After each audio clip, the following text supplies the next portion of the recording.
গিন্নি, আরে ও গিন্নি, কি করছো তুমি এই সকাল সকাল? কি আর করব, বাজার নিয়ে আসতে বলেছিলাম, তা তো আনোনি। এখন মেয়েটাকে ভাত দেব কি দিয়ে? সেজন্যই তো ঘরের পেছন থেকে কটা কচু শাক নিয়ে এলাম। সে বেশ ভালোই করেছো, তা কি করব বলো গিন্নি? তুমি তো জানোই আমার অবস্থা, কি কষ্টে যে এই সংসার চালাই, তা তো সবই তুমি জানো। কিন্তু এইভাবে আর কতদিন গো? কবে যে বিধাতা আমাদের দিকে মুখ তুলে চাইবেন কে জানে। ধৈর্য ধরো গিন্নি, ধৈর্য ধরো, দেখবে সব ঠিক হয়ে যাবে। তা সকালের জন্য কি কিছু আছে, নাকি না খেয়ে কাজে বের হতে হবে? তা না খেয়ে যাবে কেন? আমি কি কখনো খালি পেটে পাঠিয়েছি তোমায়? কুমড়ো ফুলের বড়া বানিয়েছি সকালে। পান্তা ভাত আর কুমড়ো ফুলের বড়া খেয়ে যাও। দুপুরে কচু শাক রান্না করে রাখবো। সে রান্না করো, সমস্যা নেই। তা রিয়ামা কোথায়? ওকে তো দেখছি না কোথাও। সে কি ঘরে থাকার মেয়ে নাকি যে ঘরে বসে থাকবে? সেই সকালে উঠে বেরিয়েছে, এখনো ফেরার নাম নেই। ঘুম থেকে উঠে এ বাগান ও বাগান ঘুরেছে, দেখো কোথায় গিয়ে রয়েছে। বাগান মালিক দেখলে যে বাড়িতে নালিশ নিয়ে আসবে। রিয়ামা বাড়িতে ফিরলে ওকে একটু বুঝিয়ে বলো গিন্নি। সে বোঝাতে কি আর বাকি রেখেছি আমি? মেয়ে আমার কথা শুনলে তবে না। আচ্ছা, তুমি আমাকে এখন দুটো খেতে দাও দেখি। বেলা বাড়ছে, আমাকে যে আবার কাজে বেরোতে হবে। তুমি আগে হাত মুখ ধুয়ে এসো, আমি গিয়ে ভাত বাড়ছি। ঠিক আছে গিন্নি, তবে আমি হাত মুখ ধুয়ে আসি।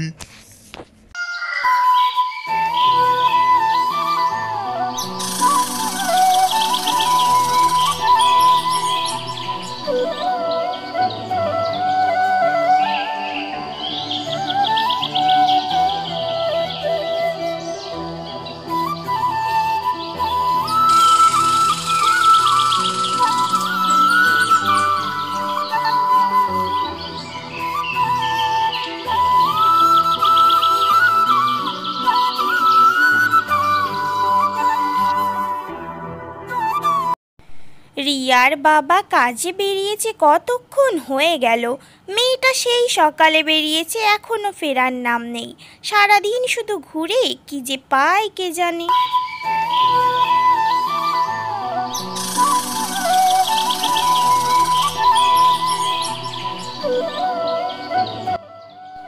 ও মা, এ কি রে, তুই এখানে? আমি যে একটু আগে তোকে সারা পাড়া খুঁজে এলাম। কোথায় গিয়েছিলি রে তুই মা রিয়া? আমাকে পাড়ায় খুঁজে পাবে কি করে মা?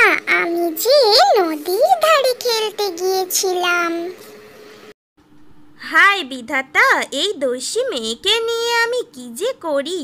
তোর সাহস যে দিন দিন বেড়েই চলেছে। বলি, নদীর জোয়ার এলে তুই তো ভেসে যাবি মা, তখন কে বাঁচাবে তোকে? মা, তুমি হয়তো ভুলে যাচ্ছ, আমি তো সাঁতার কাটতে পারি মা। আমি কেন ভেসে যাব? আমি সাঁতার কেটে তীরে চলে আসব, তুমি চিন্তা করবে না। শোনো মেয়ের কথা, বলি আজ পর্যন্ত নদীর জোয়ারের সঙ্গে সাঁতার কেটে কেউ পেরেছে? শুনেছিস কখনো? তুই কাল থেকে আর নদীর ধারে যাস না মা, তোর বাবা শুনলে কিন্তু খুব রাগ করবে আমার উপর। আচ্ছা ঠিক আছে মা, আমি আর নদীর ধারে খেলতে যাব না। কিন্তু তুমি আজকে কি রান্না করেছো? আমার খুব খিদে পেয়েছে মা। খিদে তো পাবেই, সেই সকালে না খেয়ে বেরিয়েছিস আর এখন এলি। আমি তো সকালেই রান্না করে রেখেছি, কুমড়ো ফুলের বড়া আর কচু শাক রান্না করে রেখেছি। রোজ রোজ ওসব ফুল পাতা খেতে আমার আর ভালো লাগছে না মা। প্রতিদিন একই খাবার রান্না করো, একই খাবার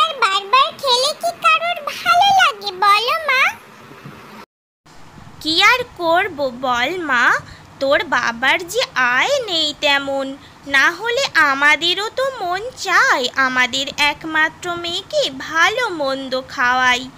এখন খেয়ে নে মা, রাতে তোকে মাছ রান্না করে দেব। তোর বাবা ফেরার সময় আজ বাজার করে নিয়ে আসবে। রোজ রোজ এই একই কথা আমার আর শুনতে ভালো লাগে না। রোজ রোজ ওই একই কথা বলো মা তুমি। তোর বাবা আজকে ঠিক বাজার করে নিয়ে আসবে বলেছে। এখন দুটো খেয়ে নে মা, না খেলে যে শরীর খারাপ করবে। আচ্ছা, রাতে আমি তোর পছন্দের ডিমের তরকারি রান্না করে দেব।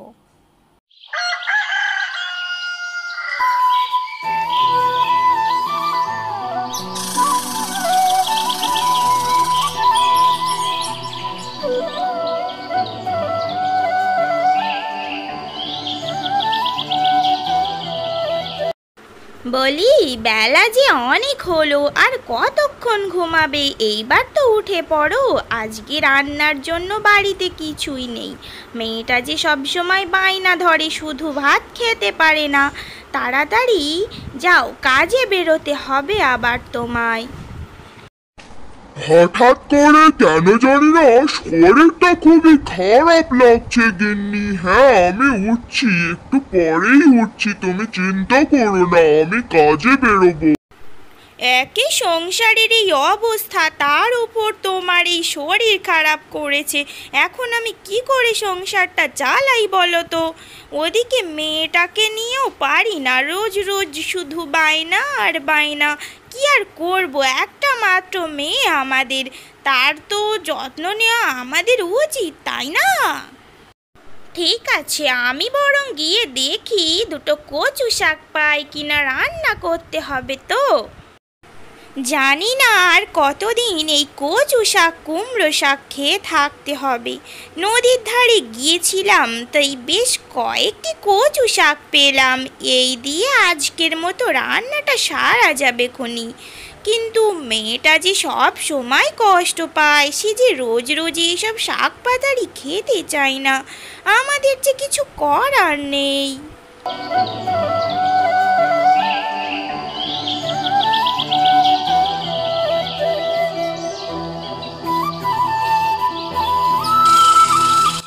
কমলা যখন কচু শাক তুলে এনে এইসব কথা বলছিল, তখনই তাদের বাড়িতে এলো এক বৃদ্ধা অতিথি, যে কমলার কাছে বসে তাকে বলতে লাগলো, মা, আমি তোমাদের পাশের গ্রাম থেকে এসেছি। আসলে অনেক দিন ধরে আমার কিছু খাওয়া হয় না। তুমি কি আমাকে কিছু খেতে দেবে মা? যদি কিছু খেতে দিতে আমার খুবই উপকার হতো মা। আসলে আমরা হলাম অনেক গরিব, আপনাকে দেওয়ার মতো কোনো সামর্থ্য আমাদের কাছে নেই। শুধুমাত্র তবুও আপনি হচ্ছেন আমাদের অতিথি, তাই আপনি একটু বসেন, আমি এখনই কচু শাকের তরকারি রান্না করছি। আপনি ভাত খাবেন, আর তাছাড়া আর কিছু দেওয়ার মতো আমাদের কাছে সামর্থ্য নেই আপনাকে। কচু শাক তো আমার খুব প্রিয় রান্না খাবার। আমি এতেই খুশি যে তুমি আমাকে আশ্রয় দিয়েছো এবং তুমি রান্না করে খেতে দেবে বলেছো। সত্যি এখনকার দিনে এমন বাড়ির বৌমা পাওয়া ভাগ্যের ব্যাপার। আমি ততক্ষণে কচু শাকটা রান্না করছি, আপনি বরং আমার মেয়ে রিয়ার সঙ্গে কিছুক্ষণ গল্প করুন। ততক্ষণে রান্না শেষ হয়ে যাবে আর আপনাকে খেতে দিতে পারবো। যেহেতু আপনি আমার মায়ের বয়সী, তাই আমি কি আপনাকে মা বলে ডাকতে পারি? অবশ্যই তুমি আমাকে মা বলে ডাকতে পারো। আর আমার কাছে সব থেকে ভাগ্যের ব্যাপার হচ্ছে যে তুমি তো অন্তত মায়ের মর্যাদা দিয়েছো আমায়। আচ্ছা ঠাকুমা, তুমি বলছিলে যে আমাদের বাড়িতে এসেছো, তোমার অনেক দিন ধরে কিচ্ছু খাওয়া হয় না। আমি কি জানতে পারি তোমার কেন খাওয়া হয় না অনেক দিন ধরে? আর তোমার কি কেউ নেই ঠাকুমা? বলো না ঠাকুমা, অমন কেন করছো? তাহলে শোনো বাচ্চা, আমার এক ছেলে এবং বৌমা আছে, কিন্তু তারা আমাকে বাড়ি থেকে বার করে দিয়েছে।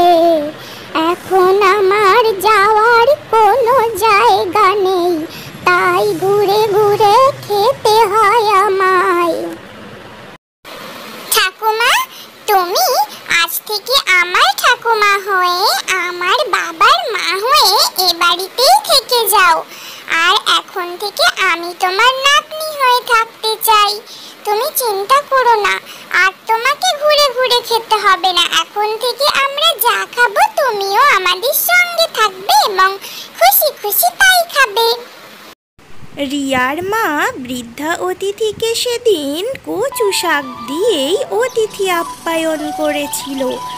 আর এভাবেই সেই বৃদ্ধাকে তারা আপন করে নেয় এবং সেই বৃদ্ধা হয়ে ওঠে রিয়ার ঠাকুমা। এভাবেই খুশি খুশি তারা জীবন কাটাতে থাকে।